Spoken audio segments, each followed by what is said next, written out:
Jangan lupa tonton channel Ustadz Sahal Al-Mudofari channel yang akan membahas tentang hal yang selama ini nggak kepikiran sama kita.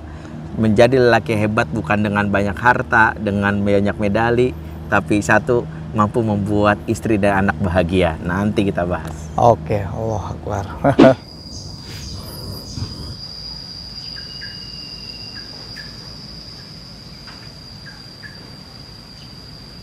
Masya Allah. Oke. Assalamualaikum warahmatullahi wabarakatuh. Duduk sini, Sat. Aduh, enak kita nih. Jarang-jarang kita duduk di beginian, Sat. Ini istimewa banget ini. Makanya. Sahal aksesnya. Luar biasa. Jin di sini udah kita nggak bisa pamit ke jin di sini ya. Bacain Al-Fatihah langsung masuk. Tapi hampir gesek juga pakai flash. Iya, gesek. Bedanya gesek kita depan, kalau babi ngepet kan gitu. Oke, Assalamualaikum warahmatullahi wabarakatuh. Di samping saya ada Ustadz Bendri Jaisyur Rahman. Ini kita kenal sosok beliau yang luar biasa. Kalau terbaru mungkin teman-teman kenal dengan istilah Fatherman. Benar, Ustadz ya? Ya. Nah, ini kemarin pas aneh foto bareng sama antum, aneh naikin, ternyata banyak masuk. Banyak yang masuk. Dan banyak netizen tuh pengen tahu lebih dalam tentang sosok Ustadz Bendri itu siapa. Ya, kalau antum nggak keberatan, kita mau tanya lebih dalam, namanya siapa, terus tinggal di mana, kelahiran. Waduh. Karena ini kan netizen kan tahu, ya kan. Tapi kalau rumah nomor telepon jangan terdatang. Iya, nama kan. Baik, kita kenal. Masya Allah, Bismillahirrahmanirrahim ya, buat semua yang menyaksikan tayangan di channelnya Ustadz Sahal. Nama saya Bendri Jaisyur Rahman. Saya suami dari satu istri, ya, anak 5, alhamdulillah. Masya Allah. Yang pertama sedang menempuh kuliah di Al-Azhar, jurusan Syariah wa Qanun di Kairo. 5 tahun tuh, Syariah wal Qanun lebih lama dia. Masih semester, dia 2 tahun lagi lah.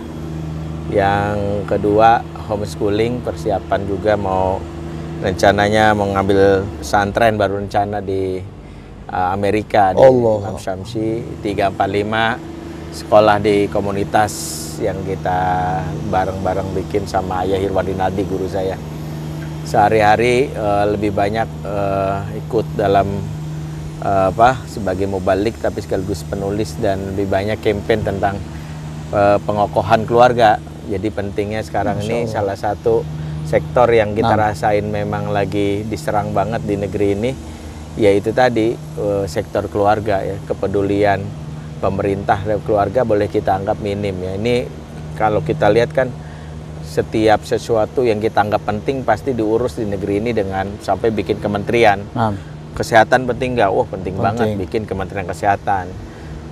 Olahraga penting nggak? Nih kayak itu olahraga ada kementerian pemuda olahraga. Ekonomi, penting banget kementerian ekonomi. Politik, bilang penting. Keluarga, ya banyak bilang penting dong. Tapi sampai negeri ini berdiri nggak ada kementerian keluarga. Nggak ada ya? Nggak ada. Oh iya. Makanya keluarga Indonesia ini termasuk yang tiap tahunnya itu paling rapuh. Angka perceraian itu tiap tahun meningkat sampai 50 kasus per jam setiap di Indonesia ini. Makanya dampaknya sih bukan yang kita lihat ya itu tadi. Jadi kalau sekarang kita berkuar-kuar anti LGBT, kita keluar-keluar pornografi, free sex, sampai pemikiran-pemikiran anak muda yang sekarang luar biasa, semua akarnya dari keluarga gitu. Nah sekarang makanya kita mengokohkan itu, mengembalikan kembali fungsi-fungsi di mana setiap orang memahami bahwa sejatinya Al-Quran berbicara keluarga bukanlah hal yang remeh ya. Sampai ketika ada satu nabi yang diceritakan Al-Quran itu yang dikesankan seolah-olah nggak punya umat. Ya, padahal semua nabi pasti memiliki umat. Faba'athna likulli ummati rasulan. Kami utus setiap umat itu seorang rasul, dan rasul itu memiliki umat gitu ya. Tapi ada nabi yang dikesankan seolah-olah nggak punya umat ya. Nabi Yakub alaihissalam ya. Tapi dia kalau kita lihat kisahnya itu cuma ngomongin diri dia sama anaknya, dirinya sama anaknya. Kenapa demikian? Nah itu salah satunya adalah karena saking bahwa peran seorang ayah itu dalam saking pentingnya, karena kita tahu Quran tuh nggak pernah bahas hal yang remeh ya. Quran itu nggak pernah bahas tentang bikin sero asem gitu. Quran nggak pernah bahas bagaimana cara naikin follower, karena itu remeh. Bagi Quran yang dibahas itu yang penting-penting dan azim gitu ya. Salah satunya adalah sampai pembahasan tentang peran ayah itu dibahas gitu, sampai disimbolkan dengan seorang nabi yang mengurus anak-anaknya, salah satu Nabi Yakub. Nah, itu makanya ketika kita kembali ke gerakan back to Quran, ya, spirit itu kita harus tahu bahwa semuanya harus kafah. Isilmi kafah itu salah satunya jangan sampai urusan kita berkaitan politik disebutkan islamisasi politik, ekonomi kita ekonomi syariah, tapi berkeluarga kita nggak syariah. Oke. Salah satu berkeluarga yang nggak syariah apa? Bapak nggak ngerti perannya gitu. Dan salah satu yang kita rusak lihat itu sekarang adalah ketidakhadiran figur bapak itu. Lapar ayah. Ya, lapar ayah, father hunger itu. Nah, makanya kenapa setelah diskusi dengan para asatid yang lain, para aktivis, wah kayaknya kita harus ambil lah dari setiap gerakan di umat ini harus ada yang mengingatkan. Nah, kebetulan saya diamanahkan ya, karena pengalaman dari tahun 2000 sebagai konselor anak dan keluarga, sempat belajar lama di Yayasan Kita dan Bu Hati, pimpinan Ibu Eli Risman, pakar parenting yang pertama kali mungkin memperkenalkan parenting, Islami parenting, berguru bertahun-tahun sama beliau, kenal dengan Ayah Irwan. Nah, kayaknya tahun 2007 setelah menyadari, karena dulu isu anak-anak bermasalah itu kita coba dekatin satu-satu, ternyata akarnya kena ketidakhadiran ayah. Makanya kita pikir, wah sudahlah, kayaknya kita ingetin lah lewat mimbar-mimbar Jumat, lewat buletin Jumat, bahkan kajian-kajian. Dan alhamdulillah salah satunya kita merasa sekarang nih, alhamdulillah kesadaran para ayah sebagai lelaki koam di dalam rumah tangganya, dari sebagai seorang suami yang baik dan ayah di dalam kehidupan rumah tangganya sudah menyebar, dan kita bersyukur atas hal itu.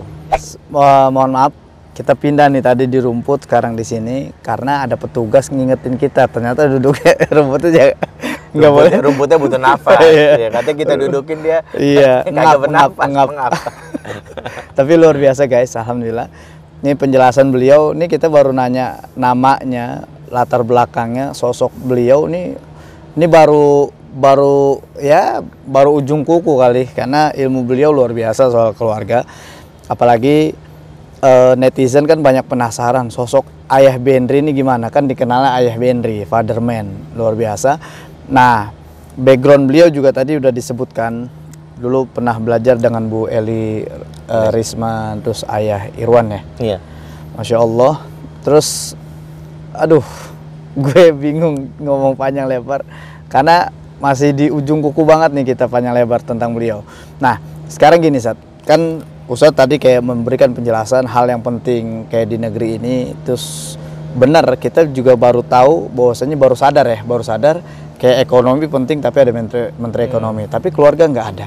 Terus ente punya mimpi apa Sat untuk negeri ini? Kayak ente kan udah dari 2007 tuh, 2007 terus bergelut di dunia parenting sampai sekarang. Kalau bergelut langsung tuh dari tahun 98. Oh, subhanallah. 98 itu anak SMA tapi udah jadi kepala sekolah di sebuah SD. Jadi dulu kan kenal salah seorang kiai almarhum Kiai Haji Yusuf Spendi. Dia dulu mudir Mahat Al-Hikmah, karena dulu ngaji sama beliau dulu dari awal. Terus beberapa juga beliau punya sekolah dulu, Madrasah Dina Alternatif An-Nasr namanya. Terus nggak tahu, dia bilang mau nggak jadi pas sekolah, kan masih SMA, bisa lah antum gitu ya. Akhirnya dimasukin ke mahatnya dia sore hari, Mahat Al-Hikmah. Jadi anak SMA yang sudah mahat itu jadi kata dia ntar lulus SMA dapat langsung ini gelar, udah S1 gampang, langsung rencana kan langsung ke Saudi karena dapat tazkiyah dari ada Syekh Qodiri namanya dari Riyadh gitu ya. Jadi ketemu Syekh Qodiri di keponakan beliau, qadarullah, disitulah awal setelah lulus SMA, nunggu dapat dari Saudi itu aktiflah di pembinaan anak jalanan. Disitulah awal dari membina sekolah, kemudian aktif jalanan, kemudian orang tua minta coba daripada nggak ada pendidikan daftar di UI, masuk. Alhamdulillah di UI terima di FISIP, barulah semester 3 dapat panggilan ke Saudi. Tapi waktu itu orang tua kekeh nggak boleh karena udah diterima di UI. Ente asli mana, Ustaz? Padang. Padang Sumatera Barat. Enggak, kalau yang tahu aneh kan Betawi tuh yang nggak boleh jauh-jauh. Jadi kalau Mbak lain, kemana itu dia itu masih mikir gini. Nah, dia ngitung pesawatnya. Pesawat berapa lama kalau ke Saudi? Kita 8-9 jam. Lah kalau emak mati misalnya berapa jam ngurus ke sana, ntar kubur. Mikirnya selalu gitu. Misalnya nih, kemarin kan dapat tawaran ke Sudan untuk ngambil mulazamah setahun tuh, itu bareng sama Ustaz Abdul Somad. Barang udah kontak udah sebagainya dapat dari Wahda Islamiyah Ustaz Zaitun lah. Antum udah di Sudan aja lah gitu ya, mulazamah dulu dan sebagainya, karena untuk pendalaman talaki juga beberapa tafsir gitu kan. Udah siap, udah dapat ininya, rencana udah Ustaz Zaitun udah disiapin. Mama berapa pesawat, berapa lama? Sama, 9 jam. Antar kalau mati susah juga kan. Ntar aja lah gitu. Waduh, jadi gak enak ya udah. Tapi alhamdulillah tuh ketika berkahnya, ketika di Saudi nggak jadi jalan itu, udah bukalah kampus pertama Mahat Utsman bin Affan di Indonesia dari MCF. Jadi kan karena Lipia dulu ada siang. Jadi paginya itu di UI, FISIP, siangnya di Mahat Utsman sampai Bambu Apus ya? Bambu Apus, itu angkat pertama sampai waktu kemudian waktu Ustadz Abdul Hamid itu. Waktu itu native-nya juga masih banyak Syekh Hasan, Dr. Hasan Bashir dari Sudan. Banyak-banyak gitu sampai malam tuh kuliahnya. Nah, disitulah bertemu Ibu Ali Risman. Direkrut lah, karena kan dia bilang jarang ada orang belajar syariah mau jadi konselor. Tahun 2002. Nah, dari tahun 2002 itulah Bu Eli suruh nyuruh kemana-mana tuh nanganin anak-anak ya, maaf ya, yang udah terpapar pornografi, sering masturbasi di ruang kelas bareng sama teman-temannya. Udah yang nggak perawan lagi. Wah, dulu kita ngeri-ngeri lah data-datanya. Sampai dari 2002 tuh udah rame ya? Sampai dulu jadi anak buahnya Ade Armando. Ade Armando masih lempeng dulu. Wah, dulu dia sampai bilang gini, saya minta dong data-data kamu. Wah, dia mah dulu tuh penulis ini ya, dia penulis di Republika apa ya. Wah, dia senang banget dulu. Pokoknya dia benci banget tuh sama yang ini. Sampai dia mau turun ke jalan, terus sama istrinya dulu akrab juga, namanya Mbak Nina Armando. Nina Mutmainah. Nah, nggak tahu beloknya dia nih melesetnya kemana itu kita nggak tahu ya. Tapi dulu sama kita kenal baik, sampai sekarang juga masih kenal. Cuma kita mencoba untuk ya mungkin dia beda ininya lagi sih. Persepsi. Tapi dulu sama kita satu irama lah dulu dari tahun 2002. Nah, jadi ketika udah kita namanya anak jalanan inilah, ketika dapat izin di Bu Eli Risman, dah kamu buka ya keluar bareng sama Ayah Irwan. Disitulah kita mikir apa sih problem negeri ini kalau nanganin anak remaja tanpa diperbaiki keluarganya, karena semua kerusakan gini orang tua itu banyak berpikir gini, ini anak remaja udah bermasalah, ngesupnya ke psikolog, konselor. Dulu kita sih senang kita bantu dia lebih baik, tapi pas kita tahu wah di rumahnya masalah lagi, emaknya ini lagi, bapaknya gini lagi, bapaknya cuek banget, dia kenapa dia jadi gay misalnya, kita tahu karena sakit hati sama bapaknya. Kita bantu dia supaya menerima tentang kodrat fitrah dia, ujung-ujungnya tetap sakit bapaknya karena bapaknya nggak perbaiki. Akhirnya kita pikir kalau kita mulu kayak gini capek, akarnya itu adalah di keluarga. Makanya kita berpikir wah kalau kayak gini susah. Jadi kalau sekarang ada anak bermasalah, kita nggak pakai pendekatan saya membantu sebagai konselor. Sekarang kita pakai namanya parenting terapi. Parenting terapi adalah anak bermasalah bukan anaknya ke saya, orang tuanya, bapak ibunya kemari. Bapak ibunya yang memperbaiki pola asuhnya. Jadi semua itu yang kita sebut sebagai utang pengasuhan, luka pengasuhan. Sebagian besar anak-anak itu sejatinya yang tumbuh sekarang menjadi seorang suami yang suka kasar sama istrinya, menjadi bapak yang suka mukul. Itu kalau kita lihat sebagai sosok, sebagai pelaku, zolim. Tapi kalau kita ngelihat diri dia sebagai anak yang dulu pernah dibesarkan di masa kecil yang buruk, itu dia sendiri, kita kasihan. Kenapa? Dia sebenarnya korban dari utang pengasuhan, bahkan mengalami luka, jadi turun-temurun nih. Maaf kata nih misalnya, ada seorang suami yang misalnya kalau istrinya maaf ngomongnya bego lo, atau istrinya digampar, kita kalau memandang gini, emang ini suami jahat. Tapi kalau kita ngobrol, sebenarnya dia adalah korban dari bapak ibunya, yang dia nggak di kepala dia tuh ngomong I love you, uhibbuk itu nggak ada. Nggak ada. Yang ada adalah dari kecil, bego gue bunuh lo. Sholat ya bener. Jadi kata-kata itu udah familiar di kepala dia. Ibarat kata kayak teko yang ilmu agim, kalau diisi tiap hari dengan kopi, ya keluarinnya kopi. Kalau diisi tiap hari dengan kata-kata binatang buruk, yang dia keluarin tiap hari begitu. Nah makanya para istri-istri itu baru menyadari. Terus gimana Ustaz? Salah satunya adalah ibu kalau benar-benar udah dipastiin bahwa suami ibu memang mengalami apa yang disebut utang pengasuhan, sekarang bantu bayar utang dari orang tua, bayar mertua. Anggaplah sekarang ngasuhnya nggak cuma 5 anak, tambah 1 anak, namanya anak mertua. Jadi suami kita atau pasangan kita ini anak mertua yang kita asuh. Salah satunya apa? Bayar utangnya. Kalau dari dulu, kenapa dia nggak pernah ngomong sayang? Lembut. Nggak pernah ngomong lembut karena nggak pernah di telinga dia itu ada kata-kata lembut. Berarti tugas ibu apa? Setiap malam bisikin, sayang, aku sayang kamu.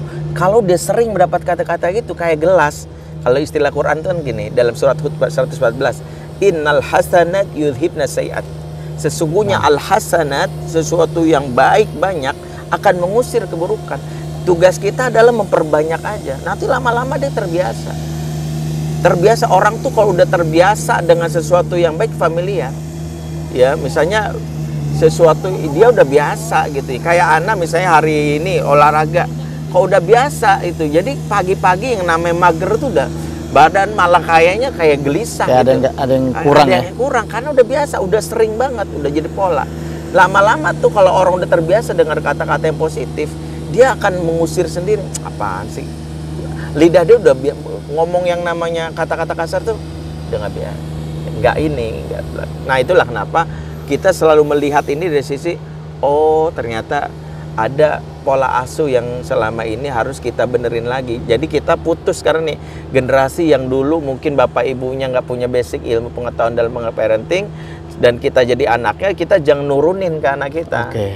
Yang kita bilang kita belajar lagi. Salah satunya kita putus sekarang apa-apa yang menjadi hal buruk yang kita peroleh tanpa kita kurang ajar sama orang tua, karena biar bagaimana kita tetap biru walidain, tuntutan dari Islam, tapi kita perbaiki. Makanya apa yang disebut sekarang namanya reparenting. Reparenting itu adalah mengembalikan kembali ketika kita dewasa, parenting yang benar itu ke dalam diinstal di kepala kita. Namanya kayak install ulang lah. Install ulang lagi kepala kita. Oh, ternyata begini ya. Ternyata dulu bapak gue tuh suka gampar tuh, ternyata gak enak ya. Berarti gue gak boleh gampar. Nah gitu. Ternyata bapak gue dulu biasa nabok, bapak gue biasa ngomong kasar, bego dan sebagainya. Nah gitu kita install. Nah pentingnya kerjasama sama pasangan itu. Allah. Keren ya?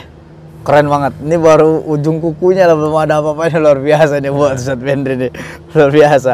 Jadi mimpi beliau luar biasa. Jadi memang ketika kita melihat permasalahan anak di luar, ya di luar, anak sering tawuran, sering ribut, sering ngamuk-ngamuk nggak jelas, ternyata permasalahan ada di orang tuanya. Kayak sekarang deh Ustadz, misalnya masalah G aja. Anak itu dari tahun 2011 itu punya pengajian khusus kaum G. Tuh 8 orang lagi ngaji itu. Dulu waktu masih di akal itu datang setiap pekan tuh untuk ini. Itu kalau kita mau cari akarnya, kenapa jadi G? Itu 8 orang ngaji sama saya itu 100% menjawab, walaupun nggak bisa dibilang nih survei yang atau riset ya, riset ilmiah kan butuh pendalaman. Tapi rata-rata 100% kenapa jadi G? Karena nggak punya figur ayah di masa kecil.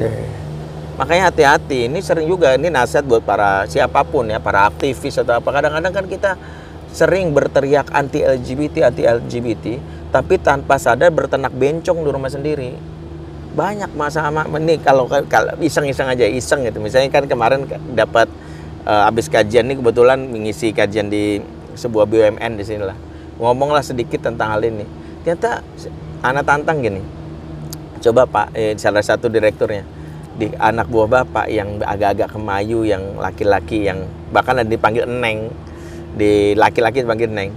Coba tanya Dede deket nggak sama bapaknya? Nggak ada ya bisa jawab dekat. Dia maskulinitasnya hilang. Hilang, lelaki presto gitu ya, bertulang lunak. Nah itu salah satunya itu tadi, karena nggak punya figur ayah. Jadi ketika ayah nggak terlibat itu, dampak bagi anak laki-laki dia cenderung mengalami krisis identitas seksual, Apalagi kalau dipersepsikan bapak cuek, bapak jahat, bapak kejam, dia menolak tuh. Ah, gue nggak mau jadi laki-laki ya. Laki-laki gini amat sih, beban banget gue jadi laki-laki ya. Dia nggak bangga dengan dirinya, pride-nya dia tuh nggak ada. Makanya dia menempel memaknya mulu. Maknya masak, ya masak sih bagus lah. Tapi maknya pakai gincu, dia ikut energi. Maknya misalnya lebih banyak mager nonton TV, dia kayak gitu. Imitator ulung. Imitator ulung. Yang kedua, anak perempuan yang jadi masalahnya adalah kalau nggak dapat figur bapak, dia nggak punya. Tomboy. Bukan sekedar tomboy juga, bahkan cabe-cabean yang selama ini banyak kita anggap di masyarakat kita, anak cewek ya, yang biasanya maaf kata, yang biasanya malam-malam nih, kalau bahkan aneh tantang deh siapapun yang nonton ini, ketemu ada anak cewek malam-malam di bawah cowok jam 12 malam, saya 100% jamin pasti nggak punya figur ayah, pasti nggak punya figur ayah. Deket sama ayah, karena ayah itu bagi anak perempuan tuh the first love, cinta pertama, dan bahkan jadi pagar. Dia nggak bakal sembarangan jatuh cinta ke sembarangan cowok kalau dia udah cukup kenyang deh cintanya ayah, cukup deh kenyang sama ayah. Makanya itu yang membuat kenapa bagi anak wanita kalau udah cukup kenyang sama cintanya ayah, dia itu menjaga kesuciannya itu sudah jelas, otomatis apa, nggak mudah gampang jatuh ke sembarangan cowok. Makanya kalau mau jahat ya, ini jangan di sinilah, kita channel ini nanti ditonton orang mau jahat semua. Tapi memang kalau predator seksual itu dia ngerti tentang ilmu parenting, dia bisa tahu tuh, wah ini anak nggak punya figur bapak nih. Ya, makanya hati-hati. Wah, gue deketin gue jadi pura-pura jadi bapaknya. Kasus yang terjadi di Syiah itu, di mana tuh di Bandung, itu kan anak-anak yatim nggak punya figur bapak. Mereka ya nggak tahu. Si pelaku jahat itu yang ngaku-ngaku ustadz itu yang cabul itu memposisikan diri jadi bapak, karena dia tahu nih anak duafa yang nggak punya bapak, yatim, paman. Makanya hati-hati nih, paman kakak yang merasa punya nasab, punya hubungan ya mahram kepada anak perempuan, hati-hati jaga. Makanya ayah itu kalau punya anak gadisnya, pastiin dia dalam tanda kutip jadi pacar pertama. Kalau enggak, ada orang lain deketin. Karena sekarang itu kita lihat di internet, bahkan ada nama tekniknya, Zat. Nama tekniknya teknik grooming. Jadi kalau teknik grooming ini aneh bocorin ya. Grooming itu sekarang udah dipelajari oleh para predator, bahkan para pengedar narkoba. Grooming itu adalah bagaimana membuat orang terpesona di sosial media, yang membuat dia mau nanti didirect untuk mengikuti keinginan kita. Itu bahkan dari penjara. Di penjara dia cuma modal handphone, tapi dia bisa menguras harta si perempuan, bahkan bisa keperawanannya dengan cara video seks. Itu ada tekniknya. Anda pelajarin, kalau misalnya Anda bukan ustadz, Anda bisa gampang berapa cewek yang nih. Kemarin waktu masih aktif di akal sama guru kita UBN itu. Jadi kan UBN tuh diskusi panjang ini, Anda bilang, Ustadz, anak perempuan itu rumusnya, Ustadz sapa namanya, terus perhatiin wajahnya, dia pasti bisa gini, Aisyah ya? Langsung dia seneng. Karena salah satu kebutuhan dasar itu perempuan diperhatiin. Terus dia bilang, Aisyah, kamu yang jilbab pink, aku gitu ya. Sini. Ya, saya ngeliatin aja kamu dari tadi, dia udah merasa bangga tuh. Itulah hikmahnya kenapa Rasulullah nggak pernah manggil istrinya Solehah. Karena diantaranya Rasul manggil Humairah karena wanita lebih senang dipanggil sesuatu yang berkaitan dengan perhatian dibandingkan dengan julukan berkaitan dengan label. Wanita itu berat kalau dipanggil Solehah. Gue harus jadi wanita yang gimana gitu. Tapi dipanggil Humairah, si pipi merah. Seolah Rasul yang bilang, aku perhatiin kamu lah Aisyah, pipi kamu merah gitu. Dan itu sunnah sebenarnya. Makanya saya nggak pernah manggil anak saya itu Solehah gitu. Karena labeling itu nanti beratnya dia nggak bisa jadi diri yang biasa gitu. Wanita kan boleh aja untuk marah gitu. Maka dipanggilnya cantik, lesung pipi, si pipi putih, panggil aja. Yang berkaitan dengan fisiknya dia. Nah, salah satunya saya ngomong gitu sama UBN. UBN praktekin lah waktu dia jadi di sebuah pesantren, waktu dia sebelum tenar, sebelum aksen, dia manggil gitu sebagainya, terus ngasih nomornya beliau nih, cerita dia panggil, dia kan manggil Abi, beliau nih izin, mudah-mudahan IBN redok lah nih ceritanya gitu. Waktu ketika udah manggil gitu, singkatnya beliau datang Dia bilang gini, dan ini memang rumusnya. Ana bingung ya, tuh perempuan-perempuan itu WA saya semua. Cari perhatian, Abi lagi ngapain. Abi sampai kayak gitunya. Saya bilang gitu, ya Allah gitu ya, bener juga teknik antum ya. Sampai gitu, cuman masalahnya kan nih Ustadz kaliber internasional ngurusin kayak gitu kan gak sempet kan. Kadang ada yang ngambek, ya Abi sombong banget kan, dia cerita beliau nih. Sampai akhirnya bilang, gimana Ustadz Benri nih? Terus Ana bilang gini, Ustadz, justru orang-orang kayak Ustadz yang harus ambil alih gitu. Jangan sampai anak band, jangan sampai maaf ya, cowok-cowok brengsek yang tahu tentang. Kalau Ustadz, Ana percaya dan Ustadz bisa ngarahin, misalnya pakai voice note. Ya, kamu coba deh baca surat An-Naba, ikutin saya ya. Amma yatasaalun, mau dia ngikutin. Bayangin perempuan itu kalau udah jatuh cinta itulah kenapa perempuan itu nggak pakai logika, pakai yang penting perasaan, asal diperhatiin mau. Makanya bayangin ya, yang dijual oleh BTS itu bukan logika. Makanya ketika produknya muncul yang merek ayam itu mah nggak pakai logika, rasa udah aneh cobain biasa. Tapi yang dijual apa? Perasaan dijual. Maka perempuan ini sebagainya. Itulah kenapa Dajjal di nanti di akhir zaman itu peranyakan perempuan. Itu juga mainnya main perasaan itu. Dajjal itu tahu cara ini perasaan perempuan, nggak pakai logika. Mau dijelasin juga gimana? Makanya kalau ayah nggak bisa memahami perasaan perempuannya, ya ayah nggak diambil alih posisinya. Makanya salah satu skill seorang ayah adalah bagaimana memahami perasaan anak perempuan. Di antaranya tadi, kalau lagi ngomong sama anak perempuan, jangan pernah main handphone sama gini. Harus ngeliat wajahnya, diliatin gitu sampai dia, bahkan dia ngerasa diliatin. Mata kamu coklatnya beda ya gitu. Wah, dia langsung itu. Sampai rambut. Bentar. Abi liatin sebentar. Oh, ini nih rambut yang nih. Jadi dia dipegang sentuh ininya. Mudah-mudahan kalau ayah melakukan ini, cowok manapun lagi, apa sih lo? Dia akan berani ngatain. Kenapa? Karena dia akan bilang gini, lu mau pegang tangan gue, pegang tangan bapak gue dulu sambil ucapkan saya terima nikahnya gitu. Dia berani ngomong kayak gitu. Kenapa? Karena dia udah kenyang. Ingat, kebutuhan dasar manusia itu kalau udah kenyang, dia nggak nyari yang lain. Anak-anak perempuan yang caper itu di sekolah sama gurunya, caper sama sembarang cowok di sebagainya, semua karena dia nggak dapat kebutuhan batinnya di dalam rumah. Keren, abis luar biasa Set. Ini baru ujung kuku banget nih Set. Ini baru pertama Set. Ini luar biasa channel ini nih wajib nih. Wajib, Masya Allah. Nanti semua yang nonton juga harus dari sini belajar lah untuk menyebarkan isu ini. Intinya gini, itu nilai-nilai yang kita ingin kembalikan ke masyarakat. Ya, Ana yakin Ustaz Sahal juga di keluarga bagaimana jadi sosok ayah bagi putri-putrinya. Juga yang lain belajar bagaimana mengembalikan kembali ya, nilai-nilai keluarga kayak gitu. Luar biasa nih, Masya Allah, Tabaraka Rahman buat Syekhun Al-Fadil Ustaz Benri Zaisur Rahman yang luar biasa sekali penyampaiannya. Ini baru ngebuka kulit doang, belum sampai ke dalam-dalam, tapi luar biasa dan saya nggak sadarkan diri sampai meneteskan air mata dan hati juga terenyuh ya dengar penjelasan beliau.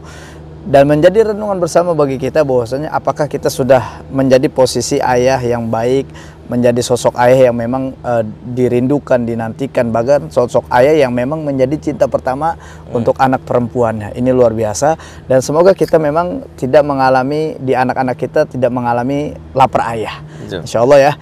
Ini buat teman-teman semua jangan sampai nggak nonton deh. Ini sayang kalau ketinggalan apa yang disampaikan sama beliau. Nanti di berikutnya Set, di konten berikutnya ya. Siap. Kan luar biasa nih. Insyaallah kita ketemu di lain kesempatan. Barakallahu fiikum. Wassalamualaikum warahmatullahi wabarakatuh. Waalaikumsalam warahmatullahi wabarakatuh.